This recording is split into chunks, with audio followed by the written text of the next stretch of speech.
ഇവിടെ വന്നപ്പോ പണിയെടുത്ത് എന്റെ നടു ഒടിയാറായി. എന്റെ കർത്താവേ, എന്റെ ഭർത്താവിനെ പോലെ ഒരു ഭർത്താവിനെ ലോകത്ത് ഒരു പെണ്ണിനും കൊടുക്കരുതേ. ഇതുപോലെ അറുപിശുക്കനായ ഒരു ഭർത്താവിനെ ഞാൻ എന്റെ ജീവിതത്തിൽ കണ്ടിട്ടില്ല. എന്താ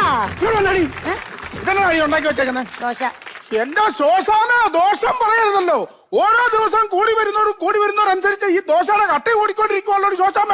കട്ടി കൂടിയ ദോശ നിങ്ങൾക്ക് തിന്നാനല്ലേ, നാട്ടുകാർക്ക് തിന്നാനല്ലല്ലോ. ഇപ്പൊ 1 കിലോ മാവിന് എത്ര വില നിനക്കറിയോ? 30 രൂപ. 30 കൊണ്ടുപോവാ. നിനക്കതങ്ങ് പറഞ്ഞാൽ മതി. നിന്നോട് ഞാൻ പറഞ്ഞിട്ടുണ്ട്, ഈ വീട്ടിൽ ദോശ ഉണ്ടാക്കുമ്പം ഈ തവി അങ്ങോട്ട് ഉപേക്ഷിക്കുക. എന്നിട്ടൊരു സ്പൂണിന് കോരി അങ്ങോട്ട് ഇട്ടേച്ച് പരത്താവുന്നതിന്റെ പരമാവധി ഇട്ടങ്ങ് പരത്തുക. അങ്ങനെ തിന്നാ മതി. ഇവിടെ ഇതൊരു കഷ്ടമാണിത്. ഇത് എന്നാണ് ഇത്? കടുക് പൊട്ടിച്ചിട്ടേക്കുന്ന കണ്ടോ? കടുക് ബാഹുബലി സിനിമക്കകത്ത് യുദ്ധം ചെയ്ത് മറ്റവന്മാരല്ലേ ഇട്ടേക്കുന്ന പോലെ. എന്തിനാണ് ഇതിന് മാത്രം കടുക്? അപ്പൊ കടുക് പൊട്ടിക്കണ്ടേ? ഈ കടുക് പൊട്ടിച്ചോ? 1, 2, 3 ചുമ്മാ പൊട്ടിച്ച് കളയുന്ന സാധനമല്ലേ, അങ്ങനെ ഇട്ടാ മതിയെന്ന്. ഇതൊക്കെ എണ്ണീട്ട് പൊട്ടിക്കാൻ പറ്റുമോ? എടി എണ്ണണം. എണ്ണയ്ക്ക് മാത്രമേ നമുക്ക് ചെലവ് കുറയ്ക്കാൻ പറ്റുള്ളൂ. നിങ്ങൾ ഈ പിശുക്കി എങ്ങോട്ടാണ് എന്റെ അച്ചായ?